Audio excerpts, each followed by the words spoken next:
अस्सलाम वालेकुम students, this is Ayesha Fatima. Welcome to my YouTube channel. तो स्टूडेंट्स, आज हम लोग BS physics third semester light and optics से रिलेटेड टॉपिक पढ़ेंगे जिसका नाम है कंपाउंड माइक्रोस्कोप।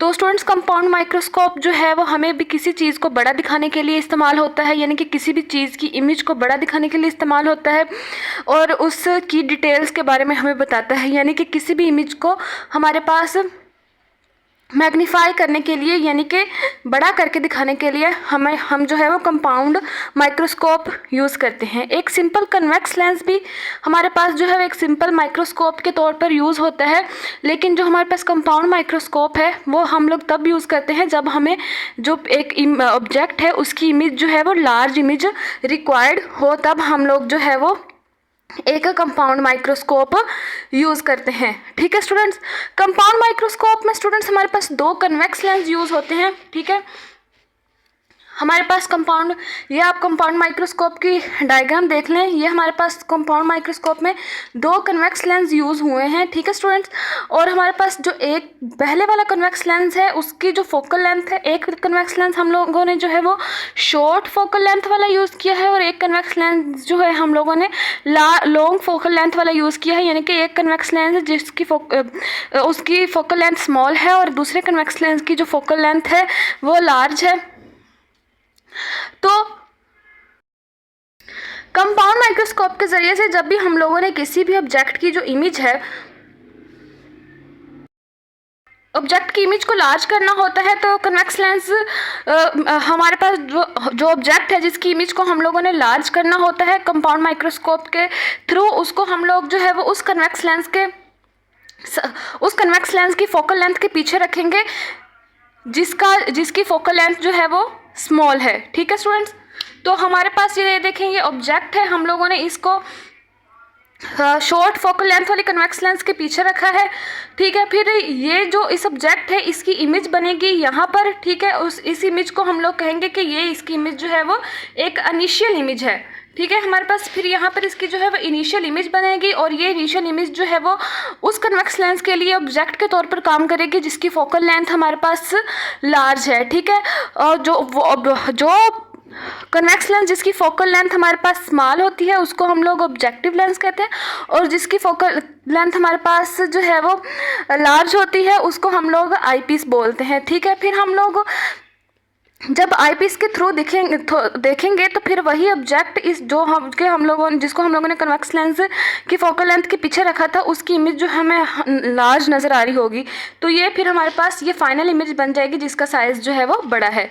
ठीक है, तो अब हम इसको रे डायग्राम से समझेंगे। रे डायग्राम से पहले आप लोग जो है वो ये कंपाउंड माइक्रोस्कोप की जो है एक डायग्राम देख लें कि कंपाउंड माइक्रोस्कोप में यहाँ पर जो है हमारे पास वो कन्वेक्स लेंस होता है जिसकी फोकल लेंथ स्मॉल होती है और यहाँ पर वो कन्वेक्स लेंस होता है जिसकी फोकल लेंथ हमारे पास लार्ज होती है। और हमारे पास ऑब्जेक्टिव लेंस की और आईपीस की जो है वो मैग्नीफिकेशन को मिलाकर हमारे पास जो मैग्नीफिकेशन आती है वो इस पूरे कंपाउंड माइक्रोस्कोप की मैग्नीफिकेशन आती है। तो स्टूडेंट्स, ये हमारे पास कंपाउंड माइक्रोस्कोप की एक हाथ से बनी हुई डायग्राम है। तो अक्सर स्टूडेंट्स को ये डायग्राम जो है वो बनानी पड़ जाती है अपने हाथ से, तो आप लोगों को ये चीज़ भी आनी चाहिए। और एक टॉपिक दे दिया गया है आपको आउटलाइन में, उससे रिलेटेड आप लोगों ने हर चीज़ जो है सीख लेनी है। नेक्स्ट हम लोग जो है वो कंपाउंड माइक्रोस्कोप की रे डायग्राम देख लेते हैं। ठीक है स्टूडेंट, तो ये हमारे पास वो कन्वेक्स लेंस है जिसकी फोकल लेंथ जो है वो स्मॉल है और ये उसकी फोकल लेंथ है। ठीक है, हम लोगों ने सब्जेक्ट को जो है वो शॉर्ट फोकल लेंथ वाले कन्वेक्स लेंस के पीछे रखा है। ठीक है, ठीक है स्टूडेंट्स, यानी कि हमारे पास ये इस ऑब्जेक्टिव लेंस की जो है फोकल लेंथ है, हम लोगों ने ऑब्जेक्ट को इसके आगे नहीं रखा, ऑब्जेक्ट को इसके पीछे रखा है। ठीक है, ऑब्जेक्ट को इसके पीछे रखने की वजह से जो हमारे पास ऑब्जेक्ट की इमेज है वो यहाँ पर बनी और ये हमारे पास ऑब्जेक्ट की इमेज जो है वो within the focal length of eyepiece, यानी कि ये वाला हमारे पास जो लेंस है जिसकी फोकल लेंथ ज़्यादा है इसको हम लोग आई पीस बोलते हैं। हम लोग मेंशन भी कर लेते हैं।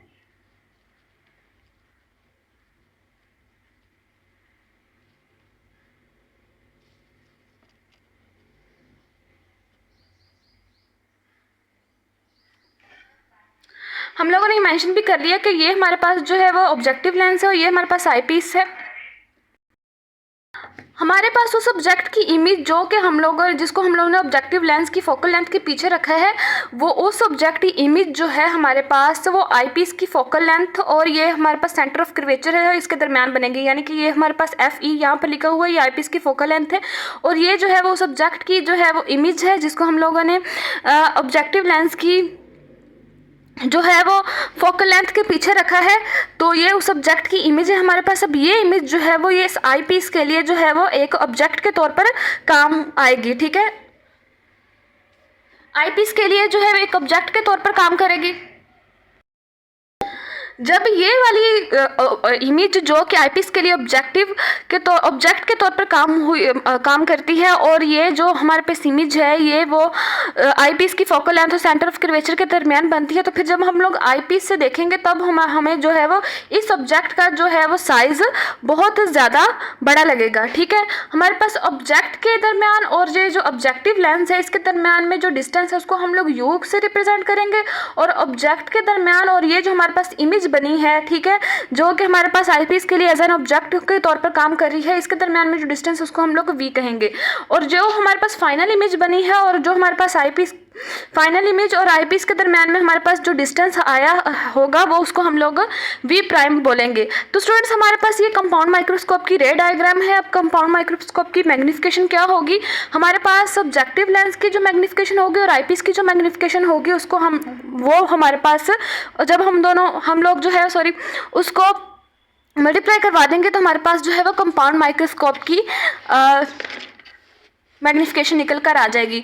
तो हमारे पास मैग्निफिकेशन का फार्मूला ये होगा कि ये हमारे पास जो M है ये हमारे पास मैग्निफिकेशन है कंपाउंड माइक्रोस्कोप की। M1 जो है वो linear magnification of the objective lens और M2 जो है वो linear magnification of eyepiece है। तो ये हमारे पास इस तरह हम लोग जो है वो कंपाउंड माइक्रोस्कोप की जो है मैग्निफिकेशन फाइंड आउट कर लेते हैं कि यानी कि पहले ऑब्जेक्टिव लेंस की हम लोग मैग्निफिकेशन फाइंड आउट कर लेंगे, फिर आई पीस की मैग्निफिकेशन फाइंड आउट कर लेंगे और उसके बाद जो है वो हम उन दोनों को मल्टीप्लाई करवा के हम लोग जो है वो कंपाउंड माइक्रोस्कोप की मैग्निफिकेशन जो है वो फाइंड आउट कर लेंगे।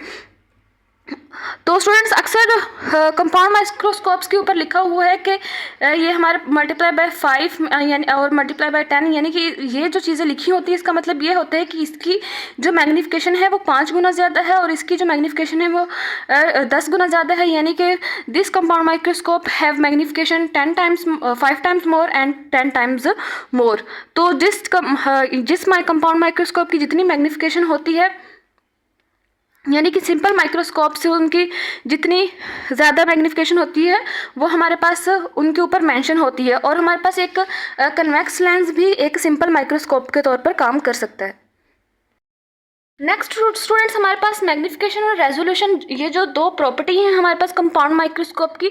मैग्निफिकेशन क्या होती है, magnification is the making of the appearance of an object to increase, यानी कि हमारे पास जो अपीयरेंस होती है ऑब्जेक्ट की यानी कि ऑब्जेक्ट का साइज जो है वो उसको हम लोग इंक्रीज कर देते हैं तो वो हमारे पास जो है वो मैग्निफिकेशन होती है। और रेजोल्यूशन हमारे पास क्या होती है कि हमारे पास अगर उस ऑब्जेक्ट के ऊपर जो माइनर डिटेल्स हैं वो ब्लर ना हो, यानी कि साइज बड़ा होने से अक्सर जो उसके ऊपर जो माइनर डिटेल्स लिखी होती है ऑब्जेक्ट के ऊपर वो ब्लर हो जाती हैं। लेकिन हमारे पास जो कच्ची कंपाउंड माइक्रोस्कोप है वो उस ऑब्जेक्ट के ऊपर जो माइनर डिटेल्स होती हैं वो साइज़ बड़ा होने की वजह से भी उनको ब्लर नहीं होने देती। तो हमारे पास कंपाउंड माइक्रोस्कोप रेजोल्यूशन का मतलब ये है कि हमारे पास जो माइनर डिटेल्स होती हैं किसी भी ऑब्जेक्ट के ऊपर उनको ब्लर ना होने देना, ये रेजोल्यूशन में आता है। अगर हमारे पास किसी ऑब्जेक्ट के ऊपर जो माइनर डिटेल्स हैं वो ब्लर हो रही हैं तो यानी कि उस कंपाउंड माइक्रोस्कोप की जो रेजोल्यूशन है वो अच्छी नहीं है, वो कंपाउंड माइक्रोस्कोप खराब है। तो resolution is the ability to distinction between separate points, this referred as a resolving power